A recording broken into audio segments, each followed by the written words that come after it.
Assalamualaikum warahmatullahi wabarakatuh. Alhamdulillahirabbil alamin wa bihi nasta'inu ala murdin wadin wassalatu wassalamu ala asyrafil anbiya'i wal mursalin sayyidina Muhammadin wa ala alihi washabihi ajmain amma ba'du. Alhamdulillah, hari ini saya Agus Andriansyah bisa menyapa teman-teman Indibis yang sangat luar biasa yang diberikan rahmat oleh Allah SWT. Amin. Pada kesempatan kita hari ini, kita di episode yang kelima program acara Sehabis Cerita. Hari ini kita akan mengusung tema bagaimana agar seimbang antara pekerjaan ibadah di bulan suci Ramadan. Kita tahu teman-teman, ibadah suci Ramadan ini bulan yang sangat dinanti-nantikan oleh seluruh umat muslim yang beragama Islam di seluruh dunia. Dengan berpuasa di bulan suci Ramadan ini mendapatkan sebuah pahala yang berlipat gandakan. Kita juga dianjurkan untuk berpuasa dan sudah ada di dalam Al-Quran surat Al-Baqarah ayat 183 yang berbunyi, Ya ayyuhallazina amanu kutiba alaikumusiyah kama kutiba alal lazina min qablikum la'allakum tattaqun. Yang artinya apa? Wahai orang-orang yang beriman, diwajibkan untuk berpuasa sebagaimana diwajibkan atas orang sebelum kamu agar kamu bertakwa. Maksud dari ayat dan arti dari surah Al-Baqarah 183 ini adalah untuk mendidik kita, jiwa kita agar lebih tenang, kemudian juga kita bisa mengendalikan syahwat, zina, maksiat, semuanya bisa kita kendalikan. Bahkan juga menahan emosi. Nah, khususnya emosi seperti ini, itu kadangkala di suatu pekerjaan, di tempat kantor, kadangkala kita tidak mengetahui kalau kita dalam keadaan berpuasa. Kita seolah-olah tidak terjadi apapun. Padahal teman-teman, sangat disayangkan sekali jika bulan Ramadan ini dihabiskan dengan emosi-emosi yang tidak karuan. Apalagi ditambah dengan karyawan di bulan suci Ramadan kadangkala bermalas-malasan. Nah, sebenarnya hadis sudah ada diriwayatkan Bukhari dan Muslim, dan Rasul bersabda, sesungguhnya pekerjaan itu tergantung apa yang diniatkan. Jadi kalau teman-teman hanya niat saja mau memberi, itu sudah dicatat oleh Allah SWT. Apalagi sudah dijalankan. Begitu juga sebaliknya, jika teman-teman niatnya kurang baik, maka akan buruk juga yang terjadi pada teman-teman. Nah, inilah tujuan sebenarnya puasa, yaitu la'alakum tattaqun. Ya, artinya agar kita bertakwa. Nah, di episode kita kali ini kita sudah kedatangan tamu dari Ustadz Haji Dr. Sulaiman. Kita sapa terlebih dahulu. Assalamualaikum. Waalaikumsalam warahmatullahi wabarakatuh. Apa kabar Pak Ustadz? Alhamdulillah. Alhamdulillah sehat walafiat. Puasa ya Tat ya? Masih puasa. Masih puasa ya. Kalau zaman dahulu kan Tat, itu ada puasa burung. Oh gitu ya? Puasa burung itu puasanya dari jam 7 sampai jam 12. Jam 12 teng langsung selesai, langsung berbuka puasa. Nah, Ustadz, kita hari ini akan membahas terkait dengan kerja dan ibadah di bulan suci Ramadan. Kalau dalam Islam, kita memang wajib dan harus begitu ya Tat ya, berpuasa. Sebenarnya puasa itu juga menahan diri kita dalam segala hal. Nah, bagaimana Tat kira-kira menurut pandangan Islam gitu ya, di bulan suci Ramadan ini kadang bermalas-malasan. Bagaimana cara meningkatkan hal tersebut Tat? Baik, Agus ya, Islam sebenarnya adalah agama yang energik. Mengapa agama energik? Kita lihat sholat kita aktivitas, kemudian haji kita aktivitas. Ya. Maka begitu juga dengan puasa. Puasa itu aktivitas, tapi aktivitasnya itu lebih kepada menahan hawa nafsu, menahan lapar dan haus di siang hari. Jadi artinya apa? Kita harus melakukan aktivitas-aktivitas positif. pada saat kita lapar dan haus, mungkin tubuh kita lemah, bukan berarti kita harus menjadi orang yang malas, tetapi harus kita lawan, ya. Rasa lesu, rasa lemah tersebut harus kita lawan dengan aktivitas. Oleh karena itu apa? Dalam ibadah puasa di bulan Ramadan, ya, itu malam harinya kita melaksanakan qiyamul lail. Salah satu qiyamul lailnya itu adalah sholat tarawih. Pada saat kita di siang hari aktivitas kita terbatas, maka di malam hari aktivitas kita full. Ya, artinya apa? Kita isi. Disitulah Agus, ya, bahwa Islam itu seimbang. Pada saat tertentu kita dibolehkan untuk istirahat. Namun bukan berarti istirahat kita itu dari subuh sampai zuhur sampai asar. No. Artinya apa? Kita harus imbangi. Kapan waktu kita harus beraktivitas? Ya. Kapan kita harus bekerja?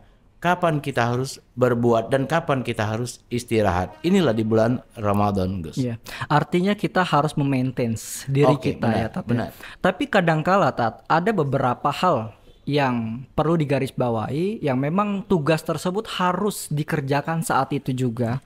Nah, ini kan di bulan suci Ramadan pahala kita terus mengalir bahkan 2 kali lipat. Nah, ini ada beberapa teman-teman kita, Tat, yang di luar sana itu masih mengeluh, Tat. Mengeluh dalam artian di malam harinya masih disibukkan dengan pekerjaan. Padahal yang seperti Ustadz katakan, kita juga beraktivitas, yaitu beribadah, sholat tarawih gitu ya.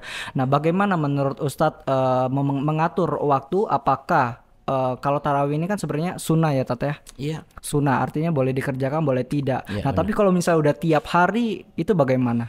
Oke, Agus, ya, tarawih itu hanya ada di bulan Ramadan. Tarawih dilaksanakan memang hukumnya sunnah. Tapi sekali lagi, ya, sunnah itu hanya ada di bulan Ramadan. Setelah bulan Ramadan tidak ada tarawih. Maka, ya, kita melakukannya di malam-malam bulan Ramadan. Setelah bulan Ramadan tidak ada. Maka kita khususkan, kita spesialkan. Jadi kalau di awal tadi kita memanage, ya kita memanage. Oh, malam ini saya harus sholat tarawih. Oh, malam ini setelah berbuka puasa saya tahan terlebih dahulu, jangan sampai membuat kita kekenyangan, ya. Kemudian membuat kita berat melaksanakan sholat isya dan sholat tarawih. Maka kita atur, ya, sedikit dulu, kemudian kita beraktivitas, ya, untuk sholat tarawih. Setelah sholat tarawih kita kemudian mengisi perut lagi untuk memenuhi asupan dalam tubuh kita. Itu pada hakikatnya untuk menjadikan kita berenergi. Jadi artinya teman-teman yang di luar sana itu jangan bermalas-malasan. Jangan jadikan berpuasa ini adalah ajang untuk berhenti. Alasan untuk kita stop berhenti beraktivitas. Atau stop, ya, berhenti beraktivitas. Padahal di ajaran kita di agama Islam, ya, Tat, ya, pekerjaan itu sebenarnya apa yang diniatkan baik itu akan dapat pahala. Benar. Artinya kita harus terus giat, ya, benar, dalam bekerja. Benar. Nah, selanjutnya juga, Tat, kadangkala ada beberapa orang yang masih ngeluhnya gitu ya, khususnya bagi para pekerja yang terlalu berat. Contoh misalnya, mohon maaf, pekerja kontraktor, tukang gitu ya. Jadi mereka ini ibaratkan karena pekerjaan saya berat, jadi kayaknya saya tidak dahulu berpuasa. Nah, itu bagaimana, Tat? Agus, ya, ini kesalahan kita pada saat kita bekerja, ya.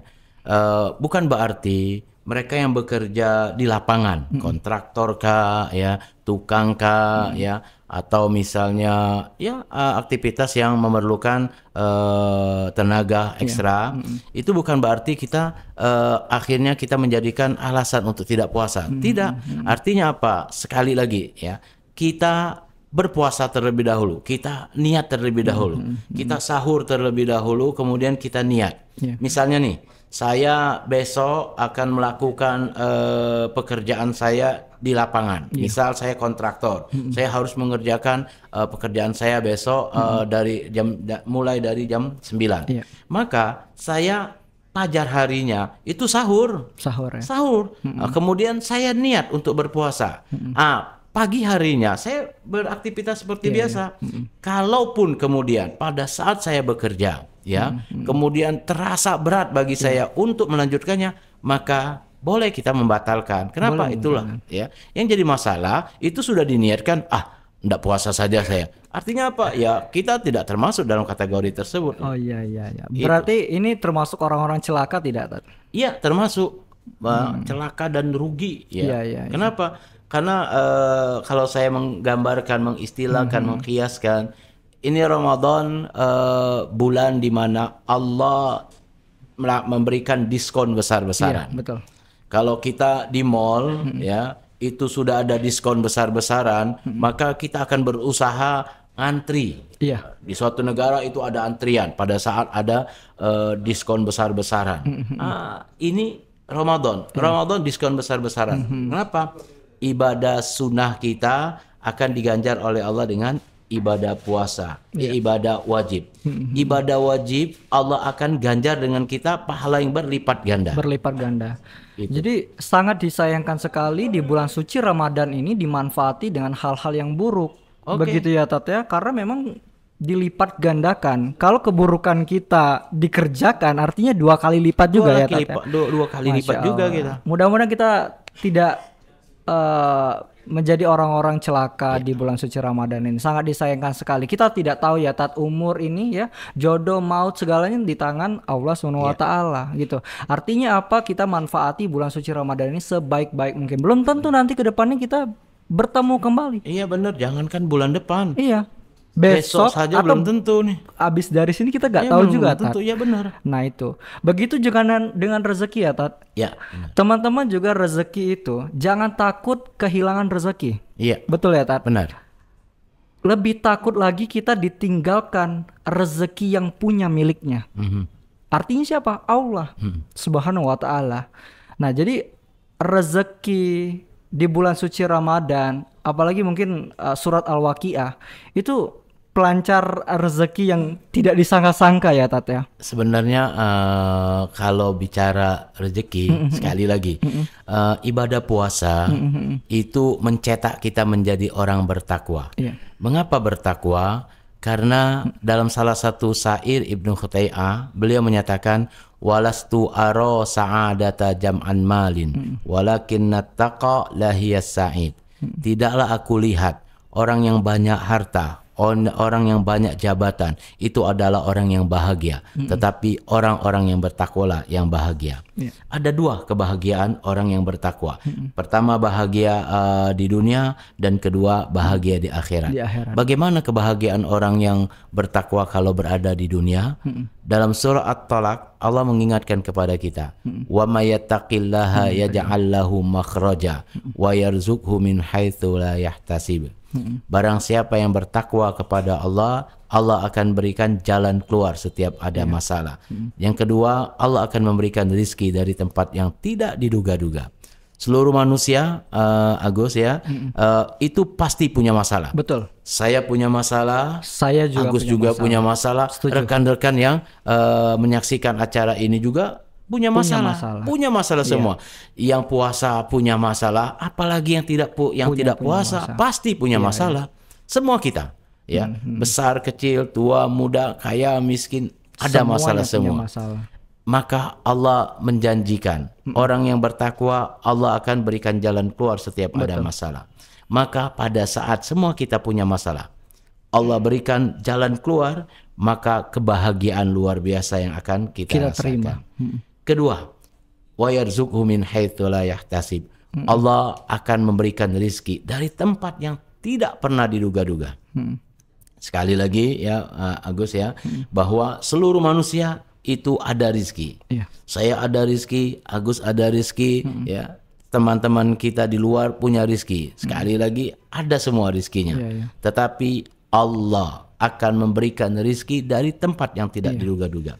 Saya misalnya sebagai pegawai, maka setiap bulan saya mempunyai penghasilan, ya, baik pegawai negeri atau pegawai swasta, ya, dari pedagang, dia tahu hasilnya per hari, tukang hasilnya per hari, mingguan, bulanan, artinya apa? Semua kita. Tetapi Allah sudah berjanji akan memberikan rizki dari tempat yang tidak diduga-duga. Ini kebahagiaan yang luar biasa yang Allah berikan hanya kepada orang yang bertakwa. Betul, dan perlu digarisbawahi adalah terkait dengan masalah problem itu Allah kasih kita problem, artinya kita itu mampu untuk menyelesaikannya. Pasti. Tidak mungkin Allah memberikan kepada umatnya masalah tapi tidak bisa. Mungkin ya itu tadi, balik lagi ke rezeki. Ya ada waktunya, ada tiba waktunya akan selesai begitu ya Tat ya. Kita hanya sebagai umat bersabar dan terus bertakwa. Nah di bulan suci Ramadan ini Tat, ada momen-momen waktu yang mungkin langsung diijabah sama Allah SWT selain di kota Mekah di depan Ka'bah multazam begitu ya Tat ya. Mungkin Ustadz bisa informasikan kepada kami para anak muda yang memang haus dalam tentang agama. Kami sebagai pemuda hijrah di akhir zaman ini berat sekali Tat untuk berhijrah karena banyak sekali godaan-godaan di luar sana yang menghantui kami. Jadi mungkin Ustadz infokan kepada kami, kepada masyarakat yang ada saat ini lagi nonton, di waktu kapan kira-kira Tat yang tepat sekali Allah kasih kemudahan. Agus ya, pertama itu di waktu sholat. Di waktu sholat kita itu ada tempat di mana itu adalah ijabah. Di mana itu? Sujud terakhir. Sujud terakhir dalam sholat kita. Sekali lagi, apakah itu sholat wajib atau sholat sunnah, semuanya sah. Ya, sujud terakhir. Nabi menyatakan, aqrabu ma yakunul abdu min rabbihi wa huwa sajid fakthirud du'a. Rawahu Muslim. Tempat yang paling dekat antara seorang hamba dengan Allah, Allah di situ disifati oleh Nabi dengan kalimat mirrabbihi, yang mengayomi artinya, ya. Itu adalah waktu sujud. Maka Nabi hanya mengisyaratkan fa'aktsirud du'a, banyak-banyaklah kalian berdoa. Artinya apa? Itu adalah waktu ijabah. Ya, itu waktu ijabah. Waktu kita sholat tarawih, ya, maka pada saat sujud terakhir berdoalah kita. Di situ Nabi tidak memberikan contoh doanya, tapi artinya apa? Kita bisa mengeluh kepada Allah. Apalagi dalam hadis tersebut, Agus ya, Nabi menyipatin Allah dengan Rabbun, mir Rabbihi. Nabi tidak menyatakan dengan aqrabu ma yakunul abdu minallah atau aqrabu ma yakunul abdu minar rahman. Tidak, tetapi mir Rabbihi, dari Tuhannya. Rabbun di situ artinya sifat Allah yang mengayomi. Bagaimana orang tua, bagaimana kita dengan orang tua kita, ya, Agus atau anak-anak muda kita di luar yang mereka mengeluh kepada orang tuanya.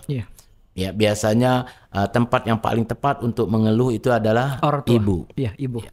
Maka kita akan kalau bahasa Palembang itu bekusel.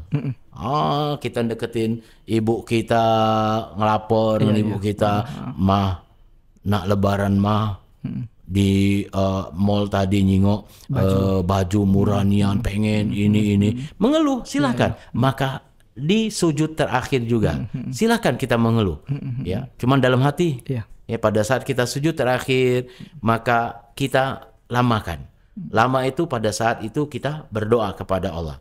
Maka silahkan kita minta dengan Allah. Mengadulah dengan Allah. Ya Allah, buntu ya Allah. Luaskan rezeki aku ya Allah. Ya, sebagaimana kita mengeluh seorang anak dengan orang tua, ibunya atau orang tuanya. Itu. Nah, lantas bagaimana ya Tat? Kalau berbicara dengan ibu ini mau bawaannya nangis gitu ya Tat ya. Karena apalagi di bulan suci Ramadan ini bagi orang tua khususnya ibu kita yang mungkin mohon maaf sudah tiada mendahului kita. Artinya sudah terputuslah doa kita dengan Allah secara langsung gitu ya Tata. Lantas bagaimana cara menyikapinya supaya mengadunya kemana lagi Tat? Karena nggak ada lagi ibu gitu. Ya, kita masih ada orang tua, bapak, ya. Kalau tidak ada ibu, kita mengadu kepada bapak, ya. Bapak kita juga orang tua kita, yang memang secara psikologi seorang ibu lebih mengayomi. Oleh karena itu juga dalam Islam, al-ummu madrasatul ula. Ibu itu adalah sekolahan nomor 1. Artinya apa? Ibu memang pas untuk mengayomi anaknya. Itu seorang ibu. Beda dengan seorang bapak, ya. Oleh karena itu biasanya sekali lagi seorang anak ya itu tempat mengadunya dengan ibu, ya. Tempat mengadunya dengan ibu.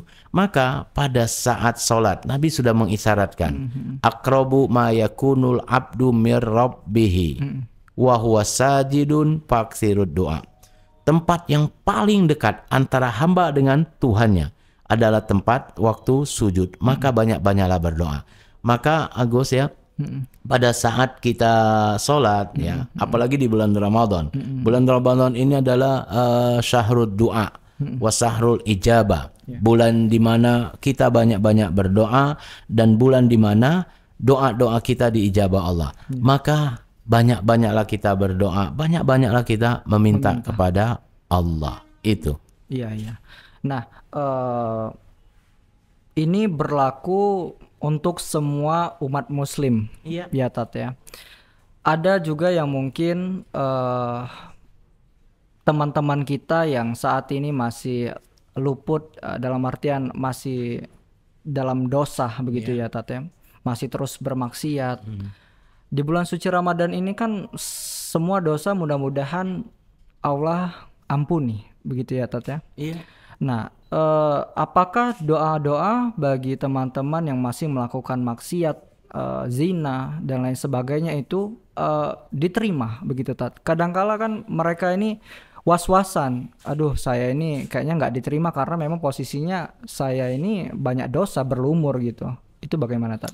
Oke, Agus ya dan rekan-rekan sekalian ya, sebanyak apapun dosa kita, Allah adalah Ghafurur Rahim, Maha Pengampun dan Maha Penyayang. Beda loh dengan manusia.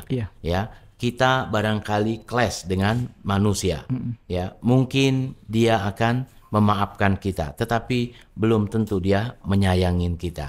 Namun Allah Ghafurur Rahim, mengampuni dosa kita, kemudian menyayangin kita.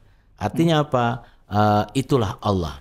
Sebesar apapun, sebanyak apapun dosa kita, ya, mari kita bertobat. Ini waktunya untuk kita bertobat. Ya, tadi disebutkan la'allakum tattaqun. Kalau tadi puasa burung, ya, saya hanya ingin mengingatkan, Agus, ya. Kalau puasa itu paling tidak kita melihat ada 2 hewan atau binatang yang berpuasa. Pertama, hewan yang namanya ular. Berpuasa. Hewan ular itu kalau mau ganti kulit, itu dia berpuasa. Dan pada saat berpuasa, hewan ular tidak makan. Selama meditasinya, ular itu, seekor ular tidak makan, bahkan tidak beraktivitas. Kenapa? Karena dia akan ganti kulit. Ya. Kalau dia beraktivitas, biasanya kulit yang akan dihasilkan itu kulitnya tidak mengkilat atau tidak bagus. Itu ular. Oleh karena itu ular kalau mau ganti kulit, ya kita ganggu, diem. Kalau bahasa Palembang itu disengeknya bae. Iya, disengeknya bae, dijingoknya bae. Kenapa? Karena dia berpuasa untuk mengganti kulit. Tetapi setelah dia masanya, setelah dia harus berganti kulit, apa yang terjadi? Ular pertama tetap dipanggil ular. Kedua, ular lebih ganas daripada sebelumnya. Kenapa? Karena lapar. Ya, itu puasa ular. Tetapi ada binatang yang kedua, itu juga puasa. Apa itu binatangnya? Binatang ulat. ulat. Ulat itu adalah awalnya ulat itu adalah musuh petani. Coba kita perhatikan, ulat itu kalau dia hinggap di satu pohon, maka yang akan dihabisnya terlebih dahulu dimakannya itu adalah daunnya. Setelah daunnya habis, rantingnya. Setelah rantingnya habis, batangnya. Itu dahsyat ulat, walaupun kecil tapi pohon yang besar bisa dia matikan. Itu sebelum dia menjadi kupu-kupu. Maka ulat bertransformasi. Kalau awalnya dia dipanggil ulat, maka waktu masa transportasi berubahnya itu menjadi kepompong terlebih dahulu. Maka pada saat itu ulat berada dalam kepompong, ulat tidak makan dan tidak minum, bahkan tidak melakukan aktivitas yang bisa merusak apa yang dia lakukan meditasinya itu bisa merusak kepompong tersebut. Ya. Pada saat yang sudah tepat waktunya, ulat tadi keluar menjadi seekor kupu-kupu. Tadi ular. Ular sebelumnya dipanggil ular. Ular bin ular. Pada saat puasa dipanggil ular bin ular. Pada saat keluar setelah ganti kulit masih tetap ular bin ular. Tetapi hewan satu ini ulat. Awalnya ulat bin ulat. Kemudian pada saat berpuasa kepompong bin ulat, pada saat keluar dari menjadi kupu-kupu, kupu-kupu bin ulat. Dan kita lihat ular itu tempatnya di neraka. Ya, di neraka nanti kita akan disiksa. Salah satu di antaranya hewan yang akan menyiksa kita itu adalah ular. Tetapi kupu-kupu berada di surganya Allah. Oleh karena itu, mari kita berubah. Ya, di bulan Ramadan ini bulan yang tepat untuk kita berhijrah, merubah diri kita. Semua kita ini saya berdosa, saya banyak dosa. Ya, mari kita perbaikin diri kita, mari kita benahi diri kita, bertobat kepada Allah. Gitu. Iya. Nah, mungkin nanti saya mau bertanya terkait dengan bagaimana cara tobat nasuha. Tobat yang betul-betul. Tapi mungkin pertanyaan itu nanti dibahas dulu, karena mungkin teman-teman yang lagi nonton di Instagram kita di @indibissumsel, silakan mengajukan pertanyaan bersama dengan Ustadz Sulaiman. Apapun itu nanti kita coba bahas terkait dengan di bulan suci Ramadan, karena ini temanya sangat luar biasa sekali bagi teman-teman yang mempunyai pekerjaan. Sekarang ini lagi musim-musimnya mental health. Nah, itu mungkin bisa dipertanyakan juga bagi teman-teman lewat komen kami, begitu ya Tat ya. Nah, balik lagi Tat terkait dengan tobat nasuha gitu ya. Ketika kita sudah lakukan sholat tobat, sudah mandi junub begitu ya, tapi masih terus-terusan juga kita melakukan hal negatif begitu. Apakah Allah membenci kita? Tapi ini pernah saya rasakan, Tat. Ketika saya berbuat hal-hal buruk, lalu saya tobat, ketika saya melakukan lagi, saya tobat terus-terusan, di mindset, di otak saya capek jadinya. Saya jadi kayak, aduh, saya malu sama Allahku, tapi tiada lain yang bisa saya sampaikan ya hanya kepada Allah. Nah, bagaimana Tat ya menyikapi hal tersebut? Oke, terkait dengan taubatan nasuha. Taubat nasuha itu pertama ya, jika perbuatan itu terkait hubungan manusia dengan Allah, itu syaratnya tidak banyak. Namun jika dosa itu kaitannya antar sesama manusia, itu banyak. Ya, kalau kita dengan Allah, berdosa kita dengan Allah, kita tidak sholat, kita tidak selama ini dunia kita hitam barangkali ya, kita tidak sholat, kita tidak puasa, ya, maka kita hanya perlu ya, pertama untuk tobat nasuha itu pertama niat. Ya, jadi ada niat dalam hati kita, saya niat tahun ini mau puasa di bulan Ramadan. Pertama. Kedua, perbuatan baik itu dilakukan. Artinya apa? Puasanya dikerjakan. Saya tidak, selama ini misalnya saya tidak puasa nih, selama bulan puasa saya tidak puasa. Dosa itu kan? Maka pada tahun ini saya berniat. Berniat mau puasa, kerjakan. Ya. Jadi artinya apa? Hanya 2 syaratnya. Ya, syarat yang ketiga itu istiqamah. Istiqomah. Ya, Tetap di konsisten jalan. kita menjaga taubat kita. Jangan taubat kita laksana taubat Main-main Tomat ya. Tobat kemudian kumat lagi. Jangan. Artinya apa? Benar-benar taubatan nasuha. Ya, itu kalau hubungan kita dengan Allah. Tetapi kalau hubungan dosa itu terkait dengan sesama manusia, itu nambah 1 syaratnya. Apa? Kembalikan atau luruskan kesalahan kita sesama manusia. Ya, misalnya saya mencuri barang Agus, ya sepatu misalnya, saya curi, ya saya tobat, ya maka saya tidak pertama saya niat, kedua saya lakukan kembalikan sepatu tersebut kepada Agus, ya bukan berarti bertobat tetapi barangnya tidak dikembalikan, harus dikembalikan. Ya, inilah susahnya kita kalau berdosa dengan sesama manusia. Oleh karena itu Agus ya dan rekan-rekan sekalian di luar, mari kita sama-sama di bulan Ramadan ini perbaikin diri kita semua. Baik perbaiki kita hubungan dengan Allah, juga hubungan kita dengan manusia, sesama manusia. Itu. Saya juga pernah dengar kajian Tat ya. Ini terkait dengan sepele sih sebenarnya. Tapi ternyata Allah kasih berikan masuk terjerumus ke neraka Tat. Jadi ada seorang yang agamanya bagus, imannya baik dan sudah percaya diri bahwasanya beliau akan masuk ke dalam surganya Allah. Ternyata pada saat dihisap ada satu Tat yang balik lagi cerita tentang maling tadi ya Tat.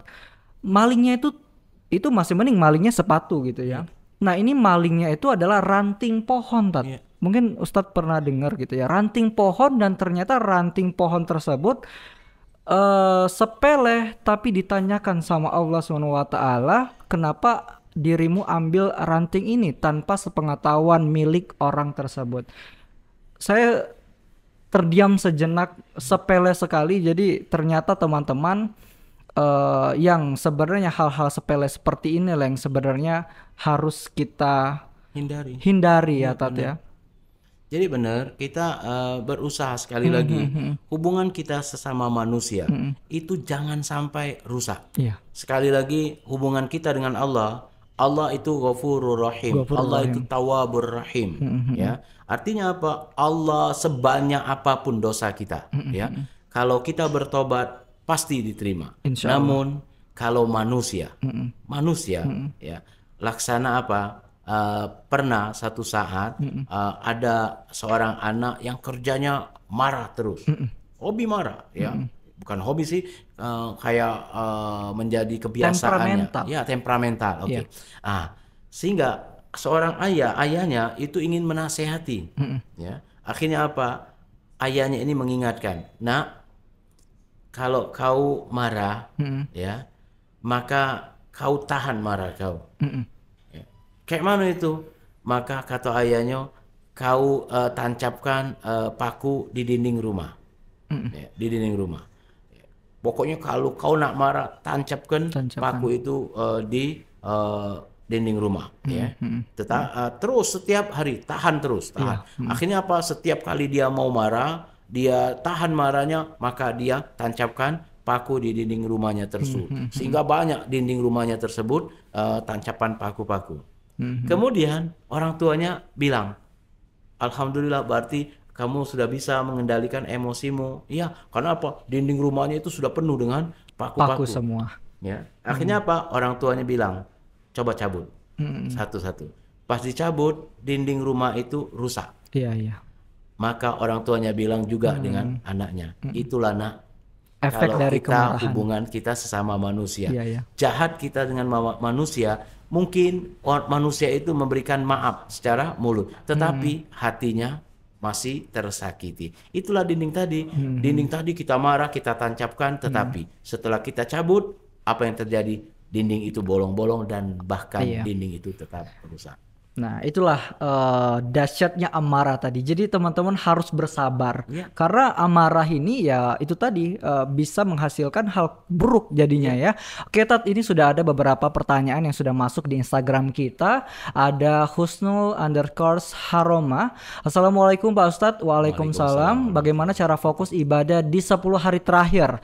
Tak mengganggu ibadah dan tetap fokus ibadah untuk tetap capai Lailatul Qadar. Nah, mungkin bisa dijawab, Tat. Ya, terima kasih Husnul Khotimah. Haroma. Oh, Husnul Kharama. Iya. Ibadah di 10 terakhir Ramadan. Itu yang terpenting adalah istiqamah. Jadi kita konsisten, jangan sampai terganggu dengan aktivitas lain yang bisa merusak ibadah kita di 10 terakhir. Konsisten. Ya, artinya apa? Kita jaga ibadah kita tersebut untuk terus tinggi kepada Allah. Kalau kita sudah terganggu dan tidak istiqamah, maka pasti kita akan terpedaya. Gitu. Iya. Nah, memang 10 hari terakhir ini di hari pekan pertama itu mendapatkan rahmat. Kalau 10 ini memang kita diwajibkan ya mungkin ya Tat ya untuk beritikaf di masjid begitu ya. Yeah. Nah, itu kan bisa mendapatkan, mudah-mudahan kita bisa melihat Lailatul Qadar ya. Iya. 10 terakhir itu Agus, itu adalah hari di mana hari-hari yang luar biasa ya. Pada saat jangankan 10 terakhir ya. Kita sekarang sudah berada di 17 ya. Middle sudah berada di pertengahan lebih. Artinya apa? Pada saat itu kita lihat di masjid sudah mulai berkurang. Begitu banyak jemaah-jemaah di masjid yang berkurang. Betul. Ya.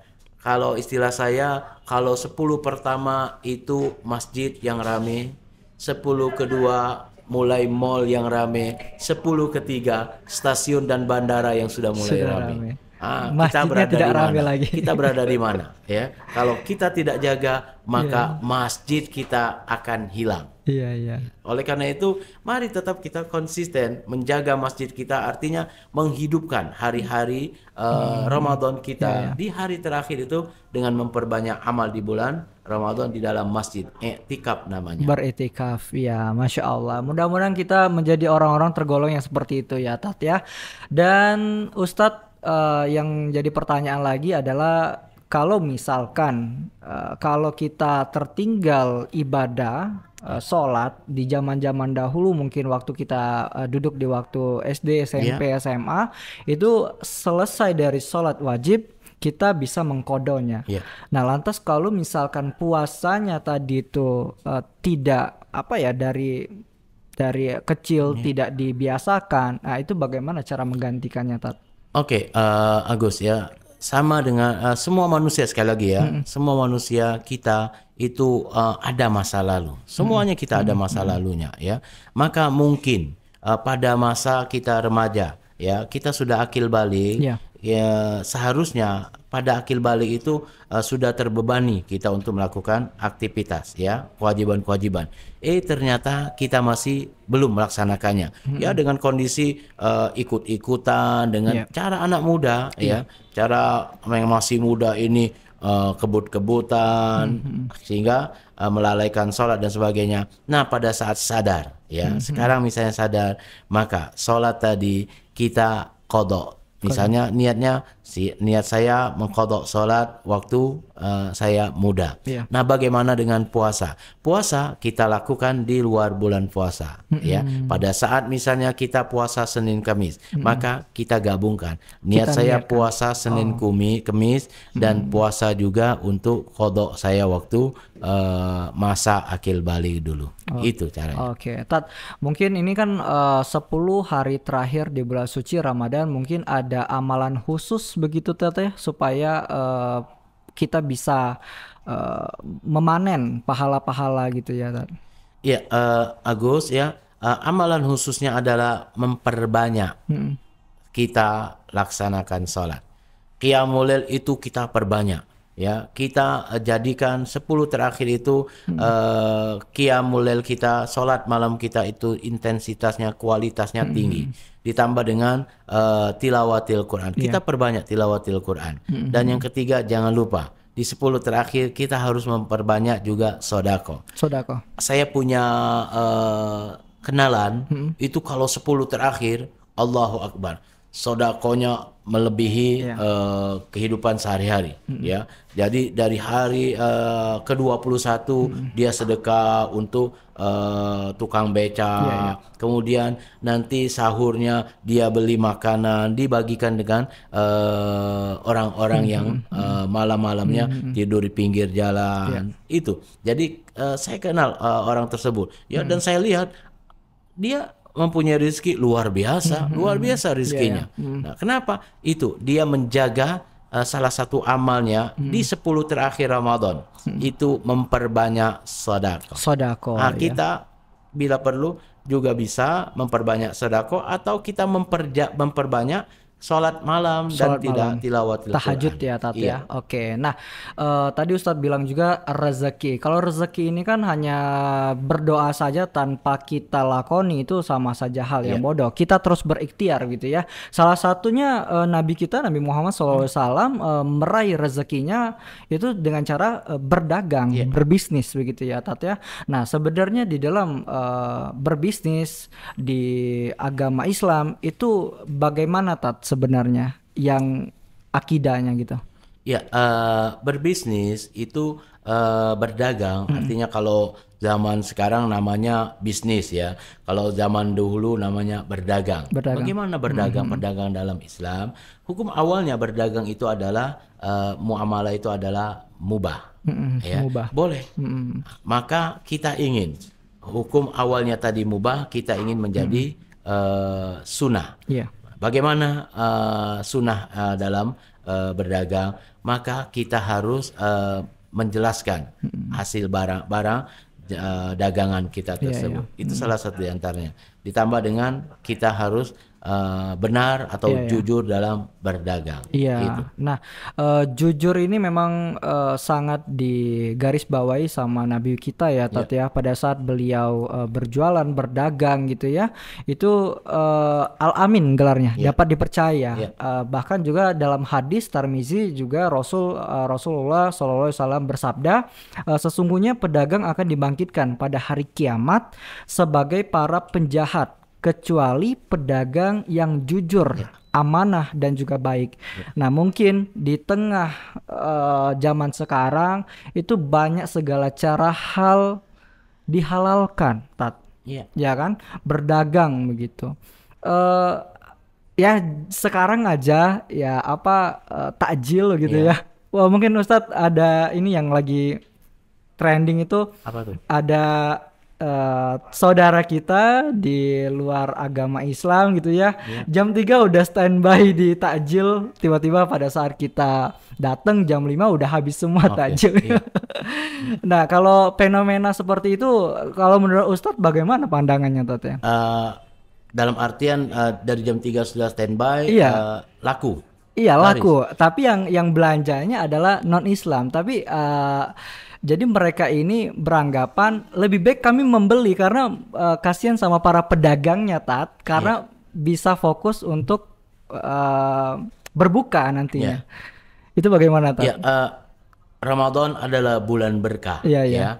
Salah satu bulan berkahnya itu bagaimana pasar-pasar takjil. Itu marak sekarang ini. Apapun kesannya, makanan apapun bisa dijual. Untuk apa? Untuk dijadikan salah satu rezeki. Maka ya silakan kita berbisnis. Tidak diatur dalam Islam, harus berbisnis dengan sesama Islam. Artinya apa?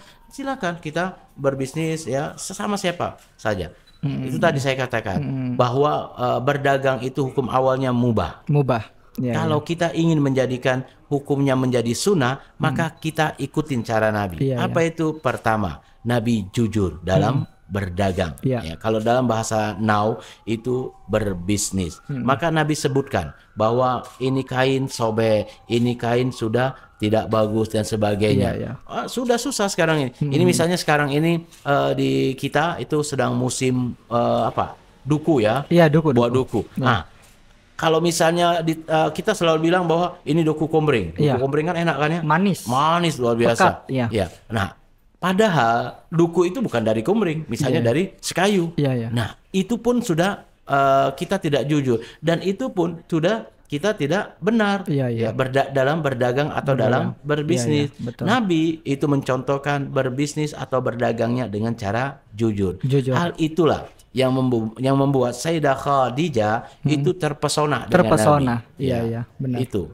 Oke, betul. Jadi ya kita ya kalau mau jualan berarti kita harus amanah, harus jujur. Jelaskan kalau dalam keadaan kurang baik, tidak bagus si benda ini, barang yang kita jual. Kita sebutkan, kita sampaikan supaya tidak ada terjadi hal-hal yang tidak diinginkan. Oke, Ustadz, karena kita sudah di akhir segmen tidak terasa ternyata kita udah 1 jam, Ustadz. Mungkin Pak Ustadz bisa informasikan kepada teman-teman kita yang ada di luar sana terkait dengan ibadah di bulan suci Ramadan dan juga cara berbisnis mungkin Pak. Oke, baik.